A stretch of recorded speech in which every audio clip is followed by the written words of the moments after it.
Here's a question for you.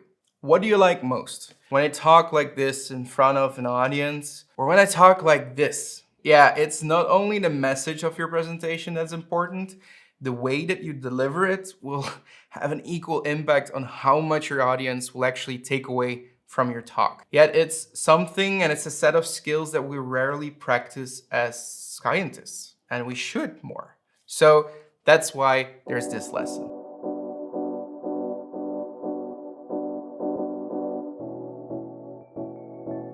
In this lesson, we're taking a look at a critical aspect of presentations: verbal and non-verbal delivery techniques.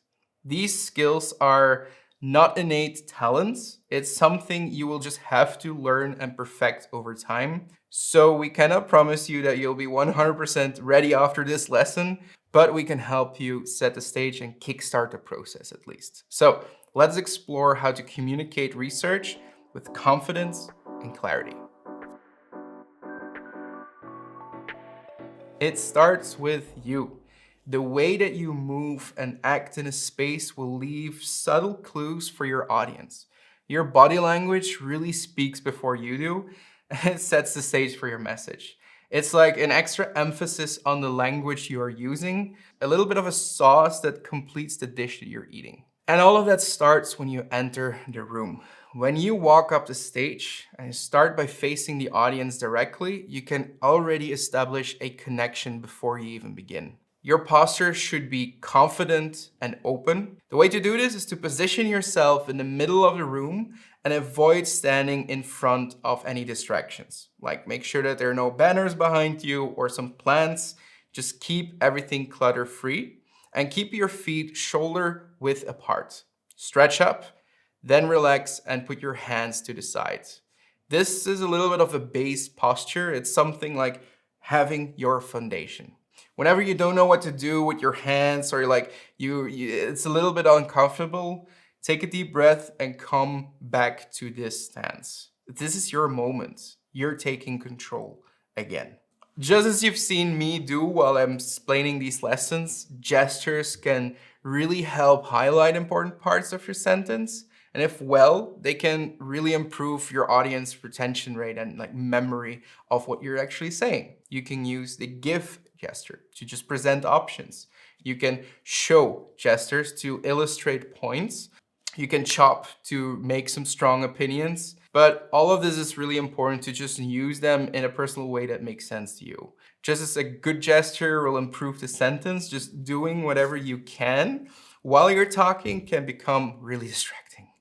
Don't do that. Just one solid tip here, I think: never point directly at your audience without a good reason, because this, as you can feel right now, can be perceived as really aggressive, and we don't want that.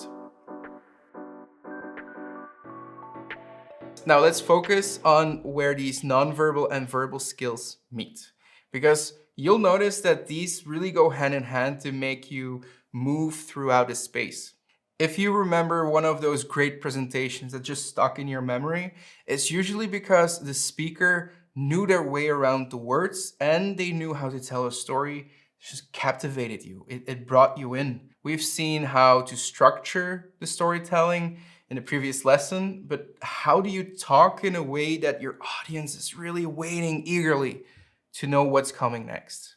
To accomplish that, speakers actually use a variety of techniques.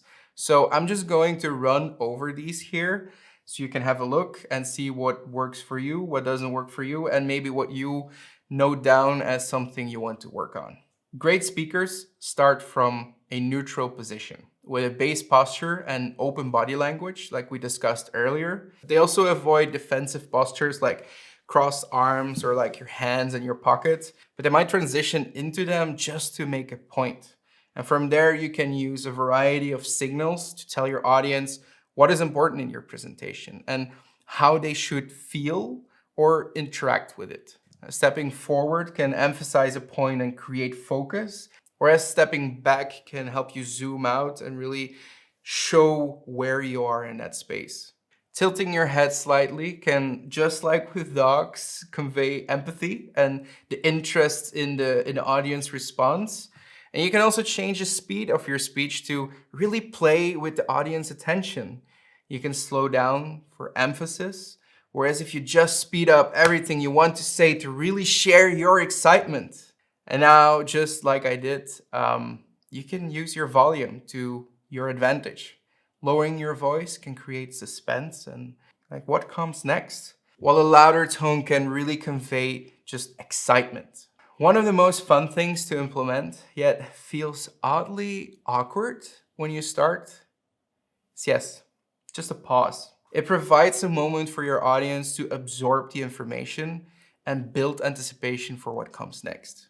Last but not least, did you ever notice what your smile looks like? Because you can smile at your audience, or you can smile at your audience. A genuine smile engaging from both the mouth and your eyes that makes you appear much more approachable and engage with them. But that's enough about you for the moment, because you're not standing there alone. You have a crowd watching. And what can you learn from them? Because they're also giving you signals. Your audience's body language is also a key indicator of how engaged they are. Are they focused? Are they really listening to you? Like, we already looked at pacing and the structure of your talk, but did you also think about the attention span of your audience? Like, if you regularly want to revive the audience attention, you'll have to use interesting anecdotes or surprising facts that keep them engaged throughout, so they can be like, whoo, that's interesting. So definitely think to build in these moments and let them also have a breather and a wake up moment. If you sense that there's a little bit of a drop in attention, you can surprise them also with a question or maybe a bit of humor. It's really good to be flexible within your presentation as well. Like engaging directly with somebody in your audience, that shakes things up and like really captures back that attention that you might have lost before. Now, as you grow more comfortable with these basics, you can start experimenting with more advanced techniques. For example, you can use, before you're making an important point, to really signal something exciting or anticipating is coming. And in the moments when you're in a pause, like silently count to 3.